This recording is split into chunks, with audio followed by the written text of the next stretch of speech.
Hi hello மக்களே, welcome to Aparna unplugged. ரொம்ப வாரம் ஆச்சு உங்கள் எல்லாரையும் மீட் பண்ணி. ஸோ இந்த வாரத்தில் இருந்து நான் ஒரு மியூசிக்கல் சீரீஸ் ஒன்று ஆரம்பிக்கலான்னு இருக்கேன். என்ன அப்படின்னா, அதாவது நம்ம நிறைய பாடல்கள் கேட்போம். இர்ரெஸ்பெக்டிவ் ஆஃப் தி செஞ்சுரிஸ் நம்ம நிறைய சாங்ஸ் கேட்போம். ரைட் ஃப்ரம் த பிகினிங்லேருந்து இப்போ வரைக்கும் எல்லா சாங்ஸுமே நம்ம கேட்போம். Music is one of the addiction எல்லாருக்குமே, முக்கால்வாசி நான் சொல்லுவேன். ஸோ அப்படி இருக்கும்போது ஒரு சாங் நம்ம பாடுறோம் அப்படின்னா அந்த சாங்கில் இருக்கிற தெரியாத விவரங்கள், அன்னோன் ஃபேக்ட்ஸ், அது உங்கள் கூட ஷேர் பண்ணலாம். ப்ளஸ் அதோட சரி அதில் இருக்கிற கிளாசிக்கல் பேஸ்ட் என்னென்ன இருக்குது அதையும் உங்கள் கூட சொல்லலாம், ஷேர் பண்ணிக்கலாம். அப்படிங்கிறதுல தான் இது ஒரு சீரீஸாக நம்ம ஏன் பண்ணக்கூடாது, தெரியாத விஷயங்களை ஷேர் பண்ணுவோம். எனக்குமே இதில் நிறைய விஷயங்கள் வாவ் ஃபேக்டராக தான் இருந்தது when I'm searching into the facts. So அப்படி இருக்கும்போது இன்றைக்கி ஒரு நல்ல அதாவது மியூசிக் அப்படின்னப்போ ஒரு பேசிக் சாங் எல்லாருமே சட்டுன்னு பாடு அப்படின்னா நம்மளாம் யோசிப்போம் என்ன பாடலாம் அப்படின்னு சொல்லிட்டு.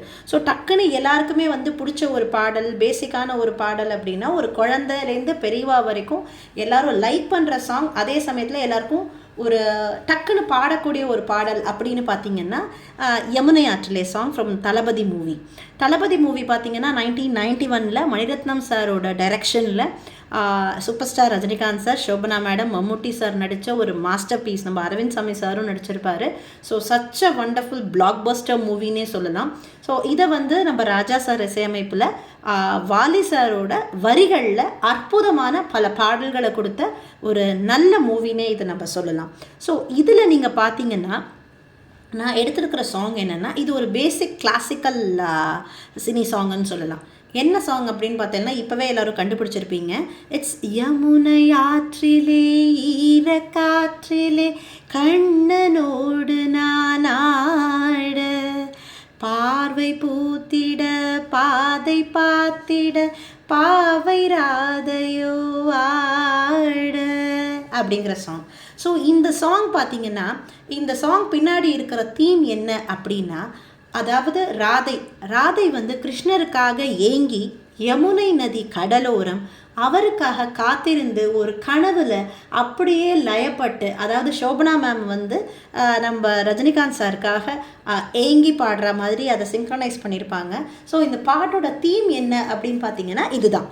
என்னன்னா, நம்மளோட சோபனா மேடம் ரஜினிகாந்த் சாரை எண்ணி பாடுற மாதிரி, அதாவது ஒரு ராதை கிருஷ்ணருக்காக ஏங்கி யமுனா நதி கரையோரம் இதை ஒரு லகிச்சுக்கிட்டு அப்படியே ஒரு கனவுல மிதந்துக்கிட்டு பாடுற ஒரு அற்புதமான பாடல்.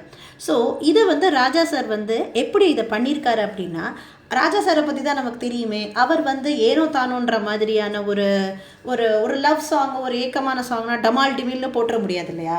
ஸோ அதுலேயுமே அவர் யோசிச்சிருக்காரு. எவ்வளோ விஷயங்கள் அவர் யோசிச்சிருக்காருன்னு நான் இந்த பாட்டை ஆராயும் போது தான் எனக்கு நிறைய விஷயங்கள் தெரிய வந்தது. அதாவது இதை ஒரு நல்ல ராகத்தில் கொடுக்கணும் அப்படின்னு யோசிச்சிருக்காரு. ஸோ அப்படி அவர் யோசிச்ச ராகம் தான் யமுனா கல்யாணி. யமுனா கல்யாணி அப்படிங்கிற ராகம் it's a janya raga of Mecha Kalyani. What is janya raga? சில பிகினர்ஸ்க்கு தெரியாது ஜன்ய ராகானா என்னென்னா.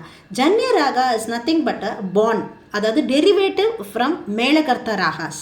அதாவது கர்நாடிக் மியூசிக்கில் 72 மேலகர்த்தா ராகாஸ் இருக்குது. ஸோ அதிலிருந்து பிறக்கப்பட்ட சில ராகங்கள், அதுக்கு பேர் தான் ஜன்ய ராகாக் அப்படிங்கிறத நம்ம சொல்கிறோம்.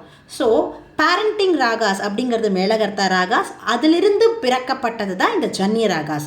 ஸோ அதே மாதிரி மேக கல்யாணி அப்படிங்கிற ராகத்திலிருந்து பிறக்கப்பட்டது தான் நம்ம யமுனா கல்யாணி.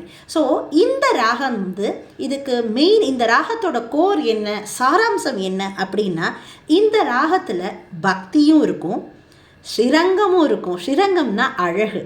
ஸ்ரீரங்கமும் இருக்கும், ரீங்காரமும் இருக்கும், அதாவது ஒரு ஏக்கம். அதே மாதிரி கம்பீரமும் இருக்கும், ஒரு தைரியமும் இருக்கும், சாந்தமும் இருக்கும். இவ்வளோ ரசங்களை கொண்ட இந்த ராகம் இந்த ஒரு சிச்சுவேஷனுக்கு நமக்கு மேட்ச் ஆகும் அப்படிங்கிறதுனால அவர் செலக்ட் பண்ண ராகம் தான் இந்த யமுனா கல்யாணி. ஸோ இதை அவர் எப்படி பண்ணியிருக்காரு அப்படின்னா, நம்ம என்ன எல்லாருமே யோசிச்சிருப்போம்னா, ஒரு ஜானகி அம்மாவோ இல்லை சித்ரா அம்மாவோ யாராவது ஒருத்தர் தான் ராஜா சாருக்கு பாடியிருப்பாங்க.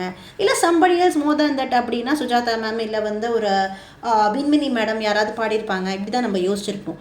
பட் அவர் இதில் ஒரு சர்ப்ரைஸ் கொடுத்துருக்காரு. சத்தியமாங்க இது வரைக்கும் எனக்குமே தெரியாது. இதை நான் ரிசர்ச் பண்ணும்போது தான் I came in to know. இந்த சாங்கை பாடியிருக்கிறது Mitali Banerjee. She is basically an Assami. அவங்க வந்து she is a fantastic classical singer. அவங்க இந்த பாட்டை பாடியிருக்காங்க.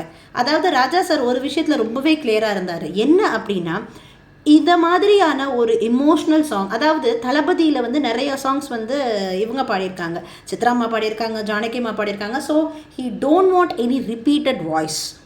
ஸோ இந்த ஏக்கமான இந்த ஒரு டிஃப்ரென்ஸ், அதாவது ஒரு எப்படி சொல்கிறது, ஒரு ஏக்கத்தை கொடுக்கக்கூடிய ஒரு பாடல். இந்த பாடல் வந்து அந்த படத்தோட சீக்வென்ஸில் ஒரு தாக்கத்தை கொடுக்கக்கூடியதுனால எனக்கு ஒரு டிஃப்ரெண்ட் வாய்ஸ், ஒரு யூனிக் வாய்ஸ் வேணும் அப்படின்னு சொல்லி அவர் தேடி கண்டுபிடிச்ச ஒரு பொக்கிஷம் தான் மித்தாலி பானர்ஜி அப்படின்னே சொல்லலாம். ஸோ அவங்க வந்து இந்த பாட்டை பாடியிருப்பாங்கன்னு நீங்கள் நம்புறீங்களா? அவங்க தாங்க பாடியிருக்காங்க. ஸோ அப்படி ஒரு அற்புதமான இந்த பாடலை பாடியிருக்கிற நம்ம மித்தாலிக்கு ஒரு பெரிய ஒரு ஹேட்ஸ் ஆஃப். அவங்கள நான் இப்போ இங்கே சொல்கிறதுல நான் ரொம்ப பெருமைப்படுறேன். ஸோ இப்படி பார்த்தீங்கன்னா இதே மாதிரி யமுனா கல்யாணியில் நிறைய பாடல்கள் நம்ம தமிழ் சினிமாவில் வந்திருக்கு.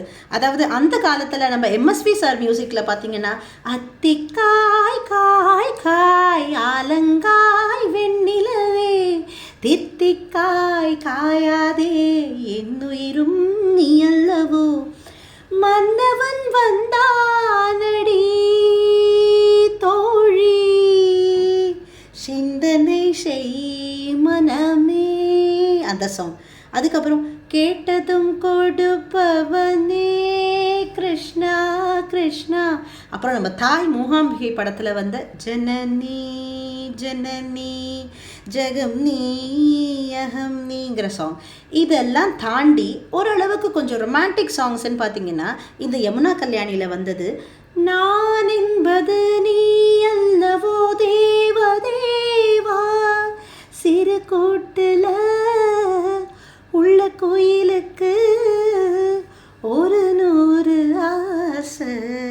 அப்புறம் நம்ம ஆனந்துங்கிற மூவியில் பிரபு சாரோடது ஆராரோ ஆராரோ அந்த சாங். அதுக்கப்புறம் நம்ம சூப்பர் ஸ்டாரோட ஃபென்டாஸ்டிக்கான ஒரு அம்மா பாட்டு, அம்மா என்றழைக்காத உயிரில்லையே, இந்த சாங். அதுக்கப்புறம் கலைவாணியே, ஒரு எப்பிக் மூவியான சிந்து பைரவிலையும் நம்ம ராஜா சாரோட யமுனா கல்யாணியோட டச் இருக்குது அப்படிங்கிறதையும் நான் சொல்லிக்க விரும்புகிறேன். சரி, ராஜா சார் தான் இதை பிடிச்சாருன்னு பார்த்தா நம்ம ரஹ்மான் சார் விடுவாரா?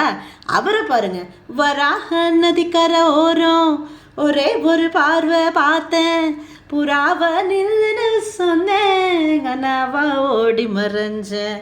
அப்புறம் நம்ம பாபா மூவியில் சக்தி கொடு, கார்த்திக் சார் பாடின ஒரு அற்புதமான பாடல், அதுவும் யமுனா கல்யாணி தான்.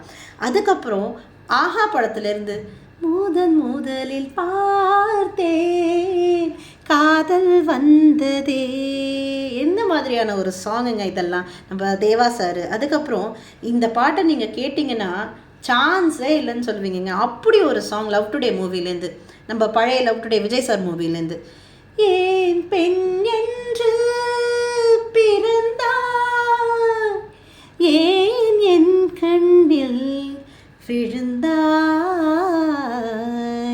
ஸோ இது மாதிரி ஒரு அற்புதமான நிறைய பாடல்கள் இருக்குது. ஸோ உங்களுக்கும் இந்த யமுனா கல்யாணியில் வேறு ஏதாவது சாங்ஸ் தெரிஞ்சால் ப்ளீஸ் டூ கமெண்ட் மீ.